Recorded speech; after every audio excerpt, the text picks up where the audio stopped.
نمیصرفه.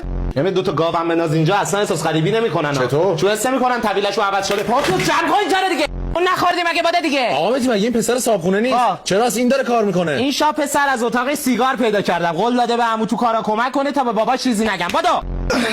چیزی شد آقا مهدی؟ به جای اینکه این بزل بزنی من گفتم چای بریز بخوریم گلومو خوشو. آقا مهدی اون دستمال خودته؟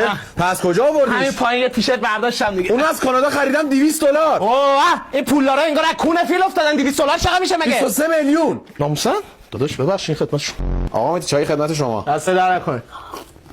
تی بگه؟ با اجازه. بگه اینا سگ تی بگ میخوره چای فقط چای لایجان. آقا مهدی بفرما غذا. چه؟ عدس پلو. عدس پلو سگ میخوره. ما خونه خودمون کباب داشتیم. خب باشه چی میخوری سفارش بدم؟ استیک. سری باش دیرم میخوام برم. آقا مهدی باز پسر صابخونه چرا داره تمیز میکنه؟ امروز پشت کی فول محمد آقا یه چیزایی پیدا کردم قول داده فول تایم کمکم کنه تا صدام سیگار پیدا کردی؟ کاش سیگار.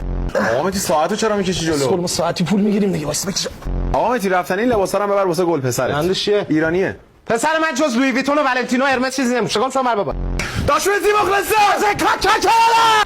حداقل یه سیگار بهتر بکشید لباسات تو سگ مرده نگیره. خب پول نداره. با همین 20 آب گوشی دستت علاوه هوش مصنوعی میتونی 50 میلیون درآمد داشته باشی.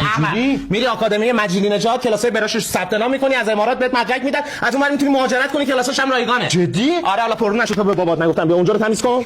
دیگه چه خبر؟ سلامتی قربونت. یه لحظه گوشی چی زرزن؟ می با من نبودی؟ اسکل با ایرپاد دارم صحبت میکنم. خب